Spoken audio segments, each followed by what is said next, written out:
wabarakatuh. Halo semuanya. Perkenalkan, nama saya Rina Widya Andini.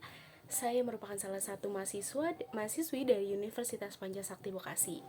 Baik, di sini saya mengambil jurusan manajemen di Universitas Pancasakti Bekasi dengan mata kuliah manajemen operasional, dan dosen pengampunya yaitu Bapak Darmawan MM dengan NIM 2892150 355.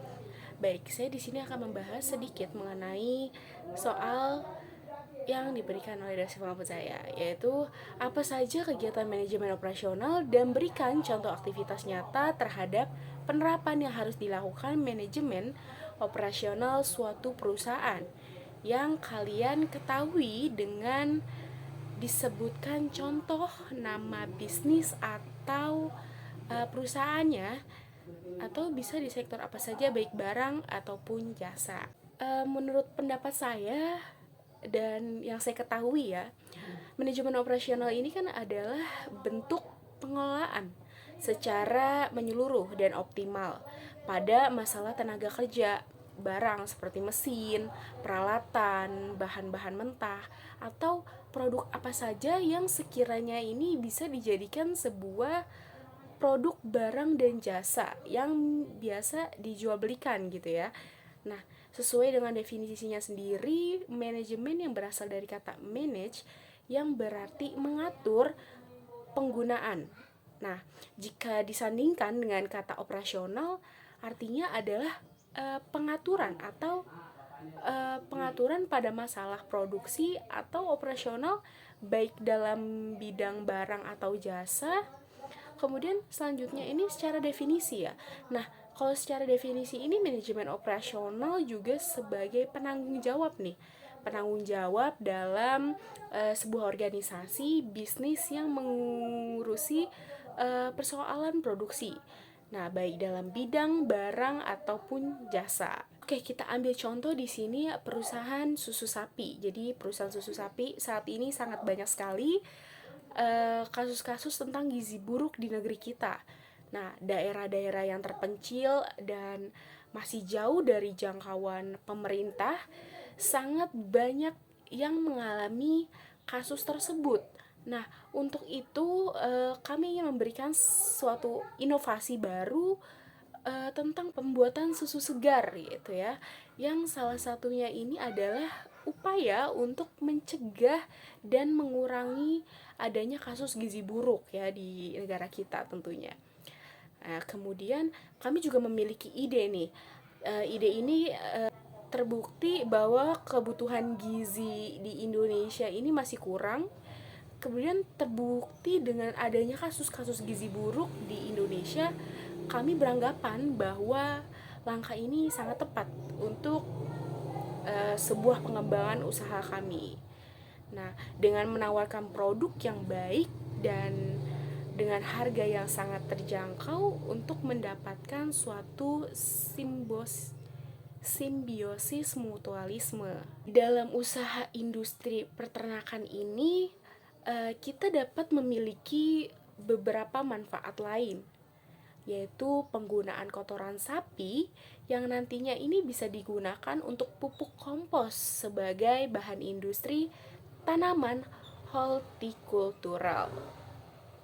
Nah, di mana tanah yang digunakan menggunakan campuran kotoran sapi sebagai pupuk alami yang tidak merusak kandungan unsur hara dari tanah.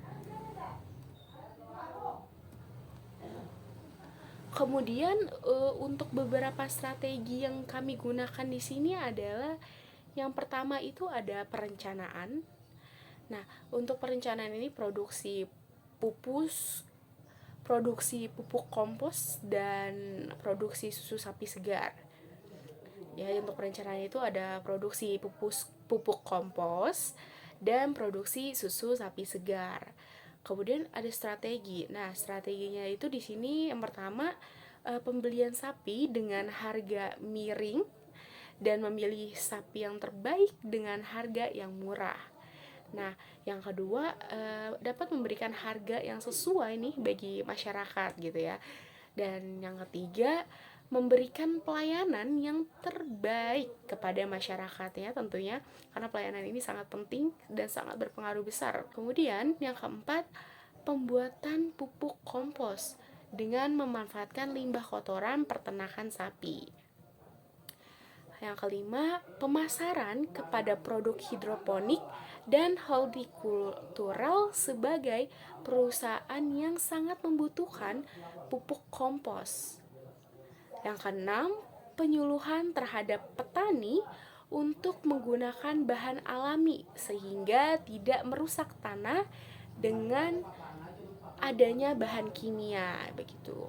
Dan yang ketujuh, menjual produk dengan harga bersaing ya tentunya. Dan 8, memilih lokasi wilayah kota yang memiliki lahan kecil dan membutuhkan penghijauan gitu ya. Dan yang terakhir ini mencari bahan dengan peternakan sapi dari masyarakat sehingga limbah dari sapi dapat diolah dengan baik. Kemudian untuk kebijaksanaannya itu yang pertama, mencari sapi perah yang terbaik dengan produksi susu yang terbaik. Kemudian yang kedua, memilih tempat yang jauh dari pemukiman nih agar tidak mengganggu masyarakat. Dan yang ketiga, memberikan harga yang sesuai dengan produk yang tersedia.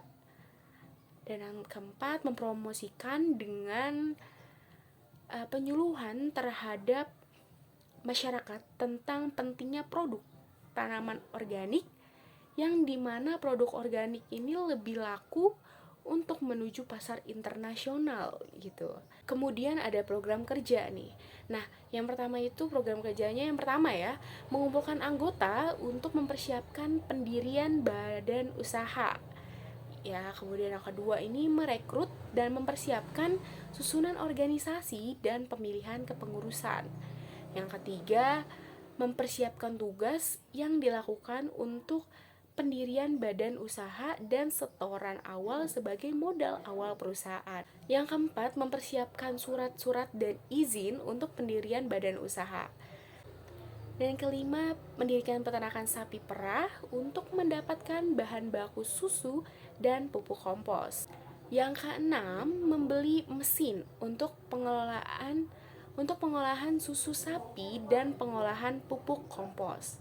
Yang ketujuh, memberikan penyuluhan kepada masyarakat sebagai tindakan awal untuk promosi dan pemasaran. Yang kedelapan, memberikan penyuluhan tentang pentingnya gizi bagi masyarakat dan penggunaan pupuk. Yang kesembilan, organik bagi tanaman untuk merawat unsur hara yang terdapat pada tanah yang kini sedikit menipis karena pengaruh pestisida gitu ya. Jadi yang 10, memberikan penyuluhan fungsi tanah agar merawat dan menjaga zat penting yang terkandung di dalam tanah ya. Dan akan 11, memasarkan produk kepada perusahaan-perusahaan yang menggunakan pertanian hidroponik dan hortikultura. Dan yang terakhir ini mendekati masyarakat perkotaan yang memiliki lahan sempit dan memberikan pengarahan nih tentang penghijauan di daerah perkotaan gitu ya. Selanjutnya untuk visi misi perusahaan. Nah, visinya di sini menjadi perusahaan yang sosialis untuk membantu memenuhi kebutuhan gizi masyarakat dan ikut serta dalam perkembangan ekonomi masyarakat untuk kesejahteraan bersama gitu ya. Dan untuk misinya sendiri itu pertama, membangun masyarakat yang sehat bersama susu sapi segar.